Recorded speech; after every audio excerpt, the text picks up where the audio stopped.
बार budget पर सबसे ज्यादा मिडिल क्लास की नजर। वित्त मंत्री सीतारमण के पिटारे से निकलेगा क्या कुछ खास। देश इस वक्त अपना 75वां गणतंत्र दिवस मना रहा है। अब से कुछ दिन बाद वित्त मंत्री निर्मला सीतारमण अंतरिम बजट पेश करेंगी।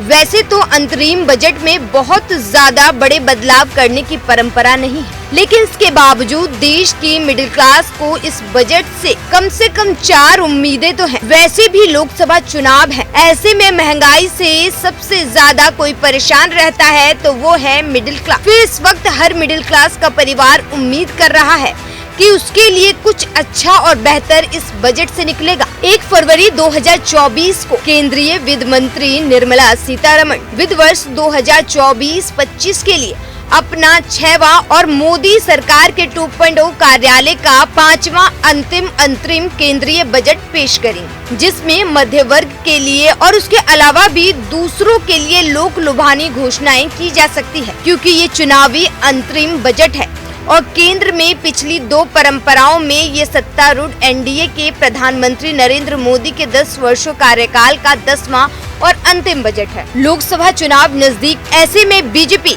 यानी एनडीए गठबंधन की मोदी सरकार की वित्त मंत्री निर्मला सीतारमण कुछ संभावित जन कल्याणकारी घोषणाएं कर सकती है, क्योंकि बजट पूर्व समीक्षा के दौरान विभिन्न समूहों द्वारा कुछ मांगे और उनके या उनके प्रतिनिधियों के समक्ष रखी गयी थी। ये ऐसी मांगे हैं जो देश में बढ़ती बेरोजगारी और कमर तोड़ महंगाई की मार झेल रहे मिडिल क्लास व निम्न मध्य वर्ग को सीधे प्रभावित करती है, क्योंकि आज ये वर्ग सबसे बड़ा और संगठित वोट बैंक में तब्दील हो चुका है। पिछले 10 सालों में ये वर्ग मोदी सरकार का कट्टर समर्थक बना हुआ है, इसीलिए उनकी विभिन्न उम्मीदें स्वाभाविक है। अंतरिम बजट में आयकर में छूट भी संभावित है, पेंशन योजनाओं में अनुदान में बढ़ोतरी, शिक्षा स्वास्थ्य पर खर्च में रणनीतिक बढ़ोतरी, नौकरी के अवसरों में तर्कसंगत इजाफा, ग्रामीण इलाकों के मध्य वर्गीय परिवारों पर फोकस, ग्रामीण क्षेत्रों को कल्याणकारी योजनाओं के माध्यम से समर्थन, आधारभूत संरचनाओं में कम निवेश प्रस्ताव, एग्री लोन टारगेट में वृद्धि, किसान सम्मान निधि की रकम 6,000 रुपए के बजाय 8 से 10,000 रुपए किए जाने, मनरेगा के लिए आवंटन बढ़ाने और इसमें दैनिक मजदूरी बढ़ाए जाने, विश्वकर्मा सम्मान योजना सहित अन्य सामाजिक सुरक्षा योजनाओं और महिलाओं से जुड़ी योजनाओं के लिए धन समर्थन प्रावधान बढ़ाए जा सकते हैं, क्योंकि ये चुनाव के पहले का बजट है।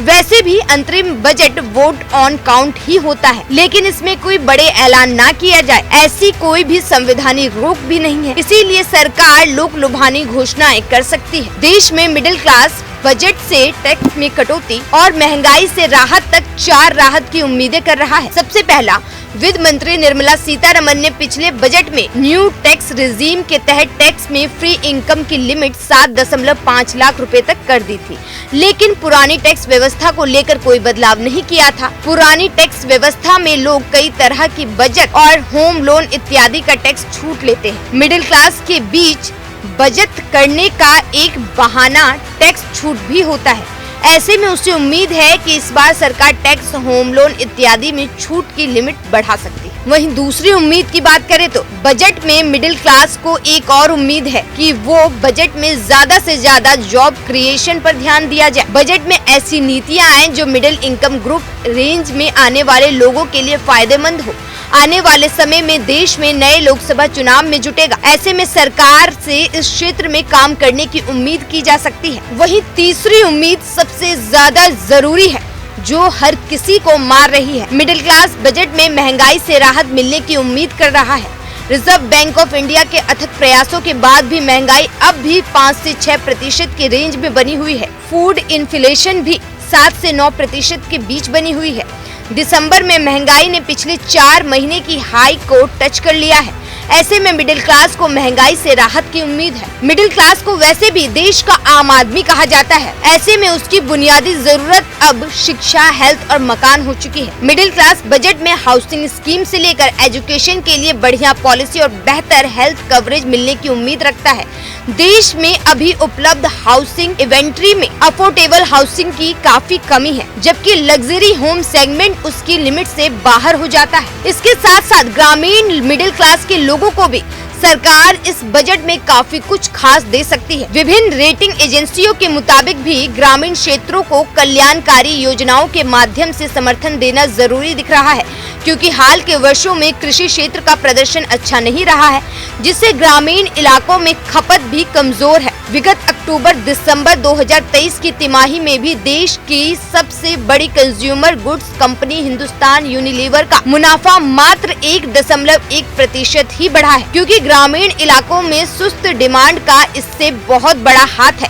इसीलिए कंपनी चिंतित है और सरकार से अंतरिम बजट में प्रावधानों की उम्मीद पाल रखी है। वहीं नेशनल स्टैटिस्टिकल ऑफिस ने वित्त वर्ष 2023-24 के लिए जीडीपी का जो पहला एडवांस असेसमेंट जारी किया है, उसके मुताबिक एग्रीकल्चर और इससे जुड़े सेक्टरों की ग्रोथ महज 1.8% ही रहने की अनुमान। इससे साफ है कि इन्वेस्टमेंट पर जोर बढ़ने के बावजूद जीडीपी की खपत का योगदान अभी भी आधे से ज्यादा है। वहीं एनएसओ के पहले एडवांस एस्टीमेट के मुताबिक जीडीपी में प्राइवेट फाइनल कंजम्पशन एक्सपेंडिचर का योगदान 56.9% रहने का अनुमान है, जो साल 2023 में 58.5% था। वही साल 2023-24 के बजट में केंद्र का कुल टैक्स रेवेन्यू 33,60,000 करोड़ रुपए रहने का अनुमान दिया गया था। रेटिंग एजेंसी ICRA के मुताबिक मौजूदा वित्त वर्ष में केंद्रीय का ग्रॉस टैक्स रेवेन्यू 34,20,000 करोड़ रुपए रख सकता है, जबकि अगले वित्त वर्ष में इसके 11% बढ़कर 38 लाख करोड़ रुपए होने के अनुमान है, जो कि खुशी की बात। रेटिंग एजेंसी क्रिसिल के मुताबिक केंद्र सरकार ने कहा कि वर्ष 2025 से 26 तक फिजिकल डेफिसिट को जीडीपी के 4.5% तक लाना है, जिसके लिए physical consolidation. Rating agency CRISIL के मुताबिक केंद्र सरकार ने कहा कि वर्ष 2025-26 तक फिजिकल डेफिसिट को जीडीपी के 4.5% तक लाना है, जिसके लिए फिजिकल कंसोलिडेशन जरूरी होता है। ऐसे में विगत 10 वर्षों में मोदी सरकार में आधारभूत संरचनाओं में निवेश पर काफी जोर था, लेकिन अब स्पष्ट है कि इसमें कमी लानी होगी, अन्यथा राज्य कोषीय घाटा कम करना मुश्किल हो जाएगा। लिहाजा इस बार कैपिटल एक्सपेंडिचर ज्यादा नहीं बढ़ेगा। हालांकि इस बात पर मोहर तो 1 फरवरी को ही लग पाएगी। हमारी अर्थव्यवस्था में खपत वृद्धि दर कम है, क्योंकि अर्थव्यवस्था में जो बढ़ोतरी हो रही है वो काफी हद तक सरकारी पूंजीगत निवेश की वजह से है। इसीलिए खाद्य महंगाई दर अपने ऊंचे स्तर पर है। वैसे भी अंतरिम बजट होता तो वोट ऑन अकाउंट ही है, लेकिन बड़े ऐलान ना किए जाएं ऐसी कोई संवैधानिक रोक भी नहीं है। लिहाजा किसान सम्मान निधि की रकम 6,000 रुपए के बजाय 8 से 10,000 रुपए की जा सकती है। वहीं मनरेगा के लिए बजट आवंटन भी बढ़ाया जा सकता है। इसमें दैनिक मजदूरी भी बढ़ाई जा सकती है।